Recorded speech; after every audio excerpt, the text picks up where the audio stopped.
Tu attends la consolation des hommes. Après que l'homme t'a consolé, il y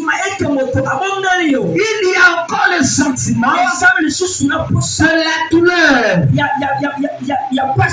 a encore le sentiment de la tristesse. Parce que la consolation de l'homme ne touche pas l'âme, mais la consolation de Dieu touche l'esprit, l'âme et se manifeste sur le corps. C'est parce que la Bible dit: je m'en vais au Père, je ne vous laisserai pas orphelin. Or, l'orphelin, c'est celui-là qui se sent seul. C'est celui qui se sent abandonné. L'orphelin, c'est celui-là qui a la tristesse en lui d'avoir perdu un être cher.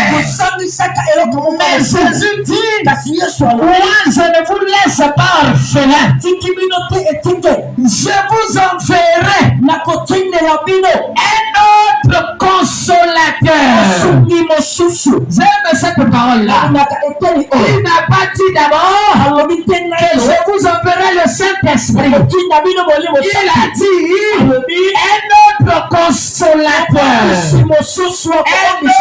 autre consolateur.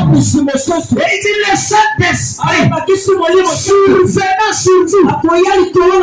Alléluia. Le Saint-Esprit, c'est lui qui apporte la consolation.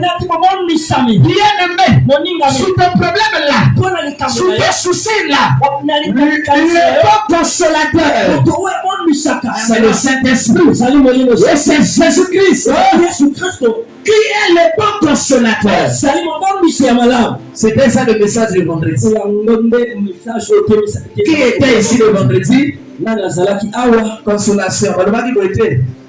Le consolateur. Alléluia. Et moi ce matin, en lisant le même passage, de 1 jusqu'à 33, j'ai compris une chose. C'est qu'à un certain moment, Paul est en train de parler de la consolation. Et arrivé à partir du verset 22, Paul est en train de parler de son ministère. Paul est en train de démontrer ce qu'il va faire. Il est en train de dire qu'il va à Jérusalem pour apporter les dons qu'il a reçus de la Macédonie et de la Saïe. Et il les emmène à Jérusalem. Et il dit maintenant aux chrétiens qui sont en Espagne: une fois que j'aurai emmené les dons à Jérusalem, je reviendrai vers vous.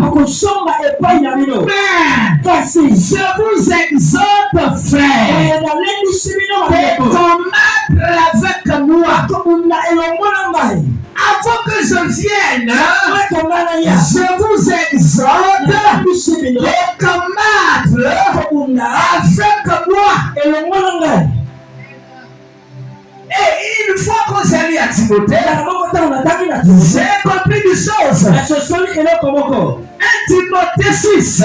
1 Timothée 6, c'est le dernier